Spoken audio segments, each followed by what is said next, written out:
He just gave me a very stern look and I immediately was like, oh crap. And I'm really glad that I didn't take a sip of the drink. In this video, I want to share some mistakes I've made after moving to Singapore, so let's get started. So prior to moving to Singapore, I've also visited Singapore several times.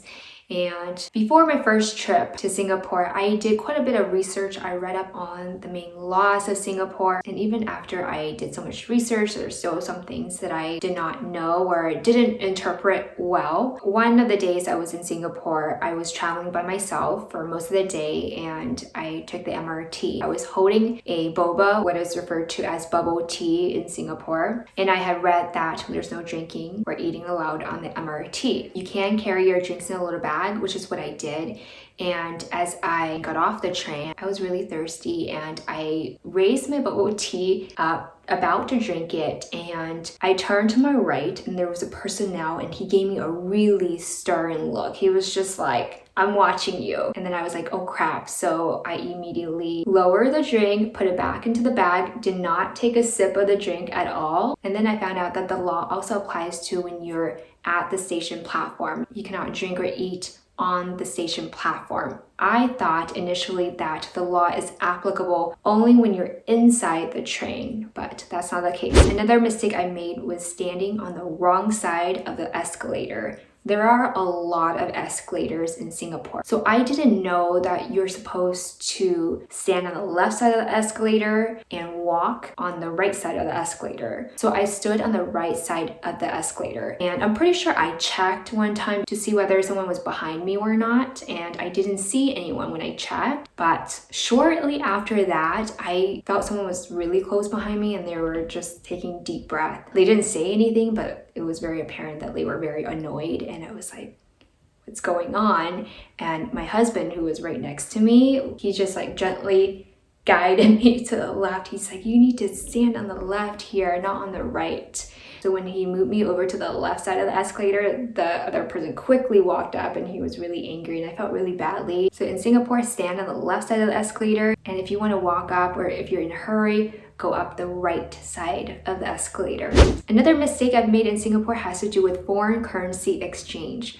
So the first time I exchanged money in Singapore, I went to a bank because I thought that was where you would get the best rates, but I was wrong. Singapore has many authorized money changers. In some malls, you may find 2 or 3 money changers and you'll get the best rates at the money changers. There's a website where they tell you which money changer in Singapore has the best rates, and I will put a link of that website down in the description box below so you can check it out. Money changers are not common in the US. Near where I lived, I can only think of one place you can exchange money at, but for the most part, you will have to go to a bank to exchange money and you will get a better rate at banks in the US. Another mistake I made when I first visited Singapore is using American English. So I knew that English was an official language of Singapore, but I didn't know that British English is used in Singapore. This made for some awkward conversations. So the first time that I ordered food for takeaway, is what you would say in Singapore, I told the girl that I wanted to order for takeout. She had no clue what I was talking about. And then I made the mistake of saying to go. I think I confused her even more. But then I saw there was a sign that says takeaway, add an extra 10 cents or 20 cents. I forgot how much the extra fee was for takeaway. And then I pointed to the takeaway sign and she was like, takeaway. It just took a bit of time to adjust to using British English. Another mistake I've made in Singapore was when I was at a hawker center. It was one of my first times at a hawker center and I noticed there was a tissue packet on a table and I thought that someone had just left a tissue there and they had already left. I wasn't familiar at the time with the choping culture in Singapore where you use tissues or umbrellas, business cards, and other objects to reserve tables or seats. So I just thought that someone left their tissue packet there, and as I approached the table and I was about to sit down, the person who reserved the table looked at me like, what are you doing? And I quickly moved away from the table. Another mistake I made in Singapore has to do with not asking the prices of things I order. So if you don't see a price tag on something, especially if it's at boutiques or at hawker centers, ask for the price first before you order, because for the most part, most people are honest in Singapore, but there has been a few occasions where someone tried to charge me more than other people. And in one particular case last year, there were two people at the shop and neither of them knew that I knew how to speak Chinese, and they were talking in Chinese, discussing how much they should charge me for something. One person said one price and then the other person added $20 to that price, and of course I just said no thank you, I don't want to buy it. I guess because I didn't buy the product, it wasn't a mistake. But if you are new to Singapore, just keep in mind that when you buy things, especially at boutiques or at smaller shops, and you don't see a price listed, try not to order or buy those products. Either buy things with a price tag or ask for the price of something before you buy it. So just be careful and also count your change. I just want to reiterate that most people you'll meet in Singapore are honest.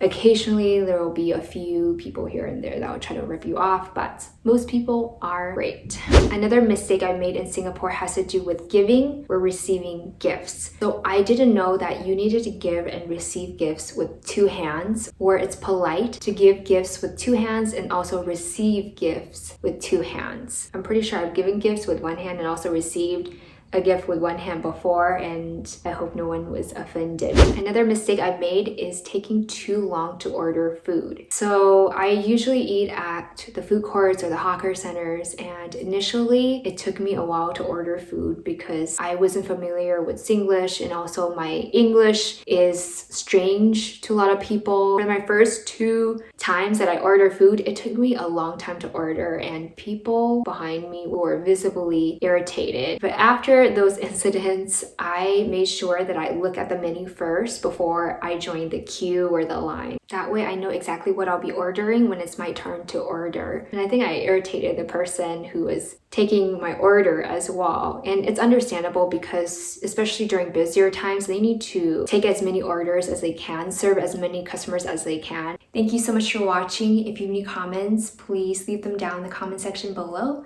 If you subscribe to my channel, thank you so much for your support. Have an amazing day, stay safe, and I will see you in the next video.